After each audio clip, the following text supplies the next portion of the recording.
តអ្នកជឿទេថាក្មេងប្រុសម្នាក់ដែលធំឡើងក្នុងគ្រួសារដែលឪពុកម្ដាយសុទ្ធតែជាជនពិការការស្ដាប់អាចក្លាយជាតារាដែលមានអ្នកគាំទ្ររាប់លាននាក់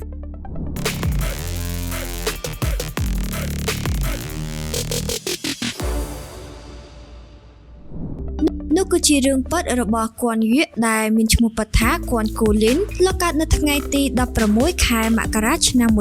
1994នៅទីក្រុងឈុងឈីងប្រទេសចិនជីវិតតាំងពីក្មេងរបស់គួនយៀមិនដូចកុមារធម្មតាឡើយឪពុកនិងម្ដាយរបស់លោកសុទ្ធតែជាជនពិការការស្ដាប់និងការនិយាយដូច្នេះលោកបានរៀនប្រើភាសាសញ្ញាតាំងពីវ័យក្មេងដើម្បីតាក់ទងជាមួយអ្នកទាំងពីរហើយតែងធ្វើជាអ្នកបកប្រែរវាងឪពុកម្ដាយនិងមនុស្សជុំវិញខ្លួនទោះធំឡើងនៅក្នុងគ្រួសារដែលមានការលំបាកក៏ដោយលោកមិនដែលមានអារម្មណ៍ខ្មាស់អៀនចំពោះគ្រួសាររបស់ខ្លួនឡើយដោយសារជីវភាពមិនសូវធូរធារពេលនៅរៀនសាកលវិទ្យាល័យគួនយៀបានធ្វើការក្រៅម៉ោងដើម្បីរកប្រាក់ជួយគ្រួសារជារៀងរាល់ចុងសប្តាហ៍លោកត្រូវចំណាយពេលជាច្រើនម៉ោងធ្វើដំណើរទៅធ្វើការនៅភោជនីយដ្ឋាន fast food មួយកន្លែងទោះរវល់យ៉ាងណាក៏ដោយលោកនៅតែខិតខំរៀននិងហ្វឹកហាត់រហូតទទួលបានស្នាដៃល្អទាំងការសិក្សានិងការរាំ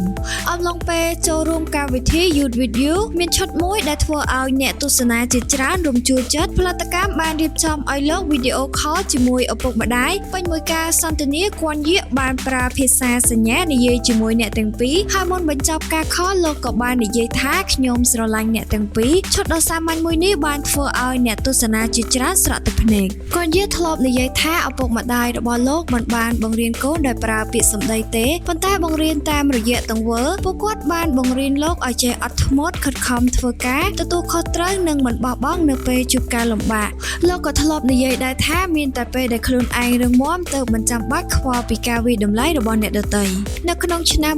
2019គួនយៀទទួលបានចំណាត់ថ្នាក់លេខ4ក្នុងកម្មវិធី YouTube Video និងបាន debut ជាសមាជិកក្រុម Yunnan បន្ទាប់ពីក្រុមរំសាយលោកបានបន្តអាជីពតនិងផ្ដោតលើការសម្ដែងក្រោយការខិតខំអស់រយៈពេលជាង10ឆ្នាំទីបំផុតឱកាសក៏បានមកដល់នៅឆ្នាំ2026គួនយៀទទួលបានការចាប់អារម្មណ៍យ៉ាងខ្លាំងពីការសម្ដែងនៅក្នុងរឿង Bitter Sweet Love ដែលធ្វើឲ្យឈ្មោះរបស់លោកត្រូវបានអ្នកទស្សនាជាច្រើនស្គាល់ទាំងក្នុងនិងក្រៅប្រទេស